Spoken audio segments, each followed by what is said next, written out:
There's a new feature inside of Facebook that lets you spy on your competition. But not only that, you can use this new feature to also find ideas and get some really good insight on marketing on Facebook as far as what's working and what you should do to grow your brand or business on Facebook. So in this video, I'm going to tell you about this free tool and why it's important. I'm also going to tell you why you shouldn't be worried about this if you are a marketer and you're concerned about people stealing your ideas. Let's get into today's video.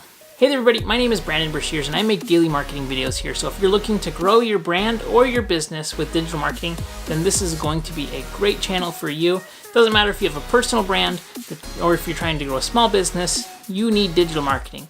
So if you're looking for tips and tricks on SEO or pay-per-click ads or basically anything related to digital marketing, this is a great channel for you. I make daily marketing videos here, even on Sundays, so be sure to subscribe. All right. So let's talk about this new Facebook tool. It actually launched about 3 days ago, and it's called the Facebook Ads Library. If you go to facebook.com/ads/library, you can go and see what ads people are running. Now this is really interesting. People were very upset about it. They're a little bit freaked out because they don't want their ideas stolen.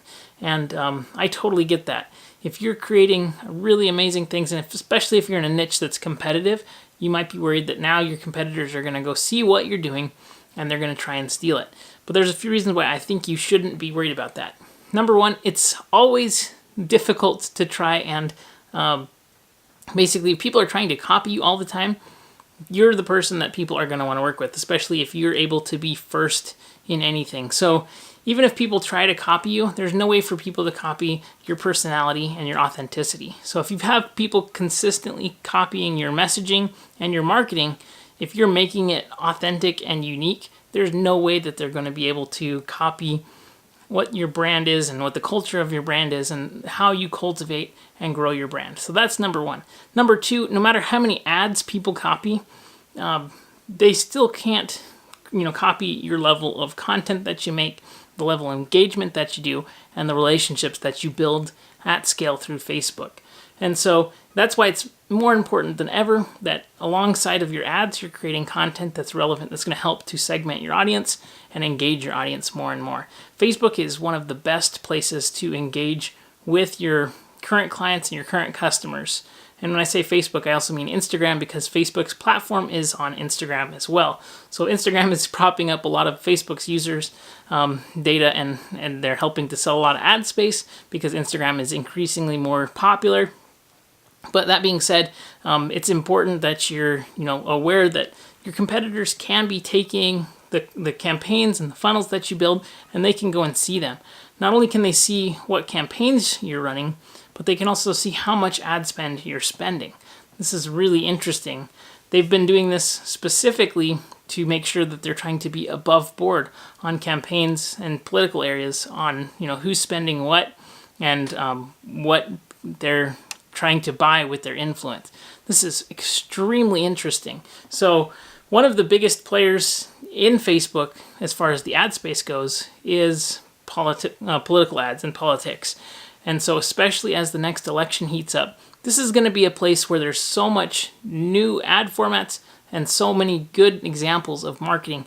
You're going to really want to be focusing and following on what's going on with these political campaigns.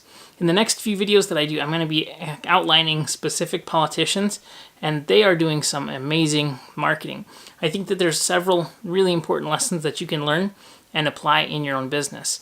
So that being said, I think that the Facebook Ads Library is a really cool resource because you're going to be able to see what other people are doing. You're going to be able to get ideas, and it's pretty interesting and pretty amazing.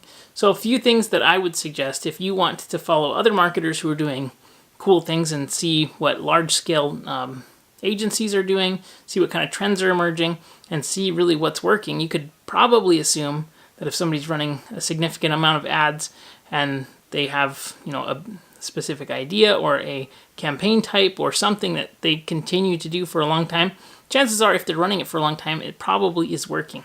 Now, I say probably because a lot of marketers don't know how to track their activity, and sometimes too, depending on the agency, you can be sold, top of funnel numbers, not actual results. So you're getting a lot of reach and impressions and things, but they're not actually getting results. So you need to always look through, a lens of, is this actually working for them?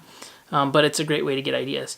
Now, some of the things that I like to follow are major political campaigns. So the Trump administration is a master of selling, to their base. It's really, really amazing to see the language that they use in their emails, the landing pages that they use, the language that they use in their landing pages.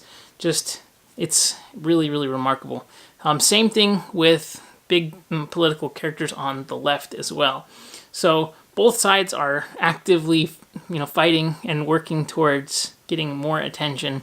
And right now they're really activating their base. It's 2019 when I record this, so we're ramping up to elections.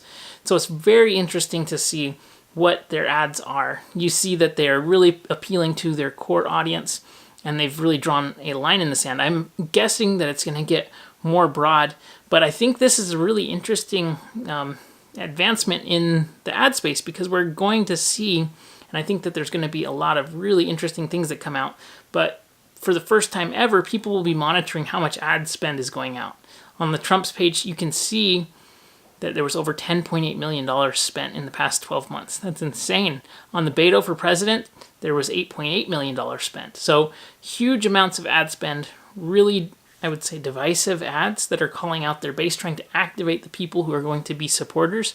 And it's just is so interesting to see. So politics is one area that you're going to want to follow.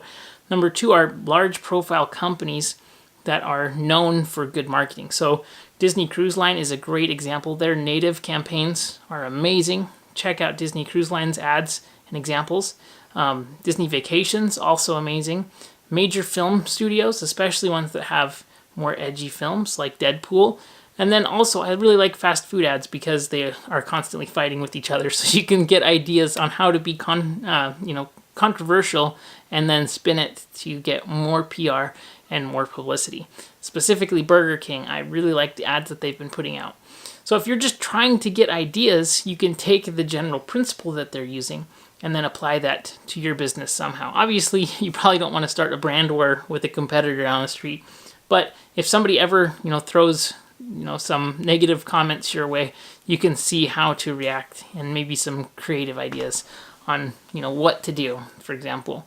But I think that some of these core principles are that we're going to see and we're going to be going over here in these next videos. This is going to be the first of many coming up here. I'm going to go over Beto O'Rourke's ad campaign first.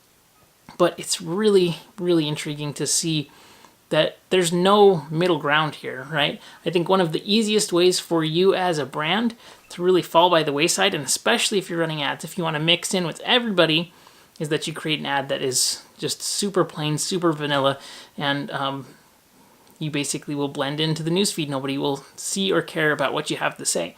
But if you're targeting a micro audience inside of a more general audience and you're creating content specifically for one group of people, you're going to get a lot more engagement, both from haters and also supporters. And we're going to show you this in the next video. It's really, really interesting, but it's going to help you to get better cost per action because you're going to get more organic engagement, you're going to get comments, all kinds of things. So it's very, very helpful for your brand or business.